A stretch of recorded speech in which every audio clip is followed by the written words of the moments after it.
parkirnya langsung ya. Oke, berapa? 60, hah? Rangkuman berita sepekan kita awali dari kawasan Pasar Tanah Abang, Jakarta Pusat. Pada Selasa pekan lalu, polisi menangkap juru parkir liar di kawasan ini. Seorang juru parkir liar menolak saat hendak ditangkap.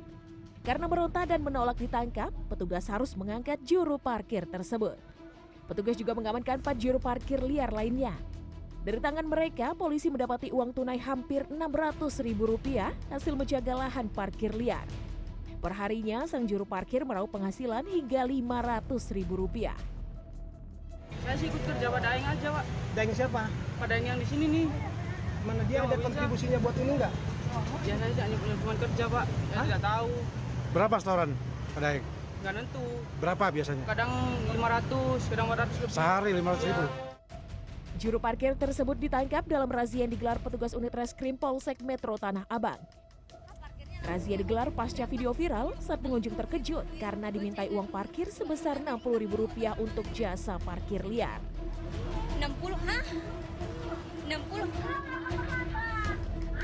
Pada pekan kemarin, jagat maya juga dihebohkan video viral yang merekam kericuhan di dalam pesawat antara calon penumpang pesawat Wings Air yakni anggota DPRD Sumatera Utara, Megawati Zebua, dengan seorang pramugari.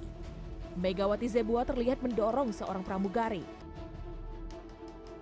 Megawati Zebua membenarkan insiden itu, namun Megawati Zebua membantah saat disebut mencekik pramugari. Megawati Zebua menyebut dirinya telah berdamai dengan pramugari. Mungkin video viral itu yang mengatakan saya mencekik itu tidak ada sama sekali lah Pak. Tidak pernah saya mau mencekik orang. Saya hanya menyuruh pramugarinya untuk bergeser supaya penumpang yang lain bisa masuk pada saat itu.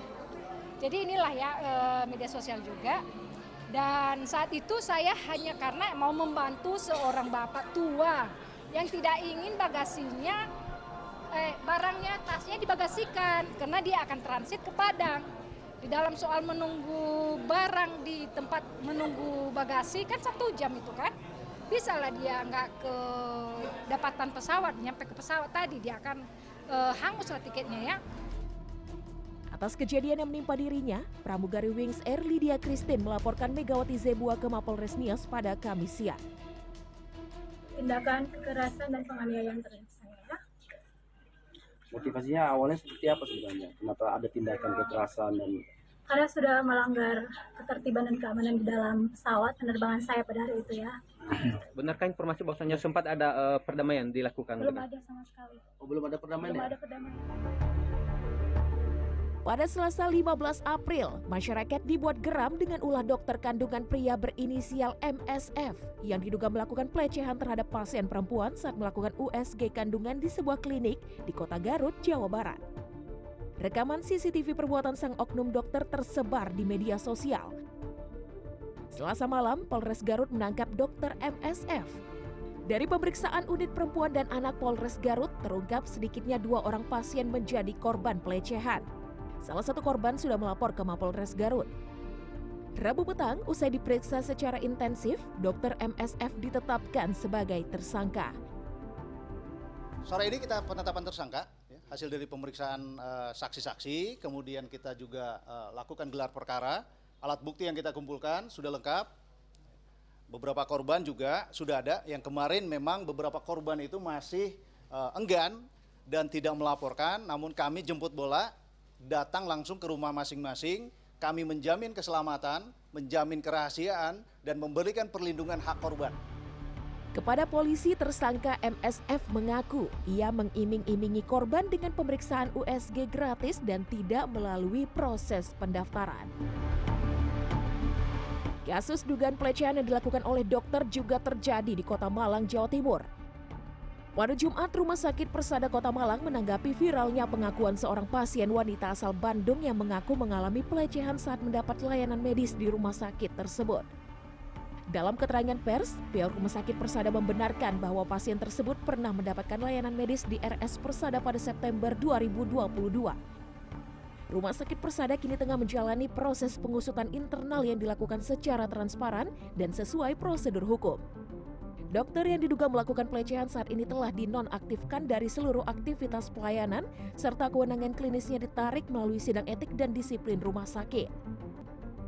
Sementara itu, korban pelecehan berinisial QAR Jumat sore mendatangi sentra pelayanan kepolisian terpadu Polresta Malang Kota. Bersama kuasa hukumnya, korban melaporkan kasus dugaan pelecehan yang dilakukan dokter rumah sakit Persada berinisial AY menggunakan pasal tindak kekerasan seksual. Polisi mengaku telah menerima laporan dugaan pelecehan yang dilakukan seorang dokter IGD Rumah Sakit Persada Kota Malang, Jawa Timur. Unit Perlindungan Perempuan dan Anak Polresta Malang kini melakukan pendalaman dengan memanggil sejumlah saksi. Kemacetan panjang di ruas jalan yang mengarah ke kawasan Pelabuhan Tanjung Priok, Jakarta Utara terjadi sejak Rabu malam. Dari visual udara pada Kamis malam, kemacetan panjang tampak di ruas tol Jor yang mengarah ke kawasan Tanjung Priok. Ribuan kendaraan terjebak macet hingga beberapa kilometer selama berjam-jam lamanya. Kemacetan panjang ini juga mengakibatkan seorang pasien terpaksa diturunkan dari ambulans dan didorong menuju RSUD Koja melewati kemacetan. Peristiwa yang terjadi di Jalan Jampea Koja, Jakarta Utara pada Kamis ini menjadi viral di media sosial. Kepala sopir ambulans sektor Koja Jakarta Utara yang membawa pasien tersebut, Joko Widodo, mengatakan pasien yang ia dorong bersama rekannya adalah pasien gagal jantung. Pasien tersebut dirujuk dari RSUD Cilincing menuju Rumah Sakit Umum Daerah Koja. Sesampainya di Jalan Jampea, dekat pintu tol Koja, ambulans yang ia kendarai terjebak kemacetan lalu lintas. Khawatir pasien kehabisan oksigen, sopir ambulans dan rekannya memutuskan mendorong pasien menuju RSUD Koja yang jaraknya sudah tidak terlalu jauh. Pasien akhirnya tiba dengan selamat di instalasi gawat darurat RSUD Koja dan langsung diberikan perawatan medis. Kemacetan lalu lintas yang terjadi di kawasan Koja, Jakarta Utara ini merupakan imbas dari antrian ribuan truk kontainer yang akan melakukan bongkar muat di Pelabuhan Tanjung Priok. Kemacetan baru terurai pada Jumat malam. Lalu lintas kendaraan di Jalan Yosudarso menuju Jalan Raya Cilincing yang menjadi salah satu akses menuju Terminal Peti Kemas Tanjung Priok ini terlihat sudah ramai lancar.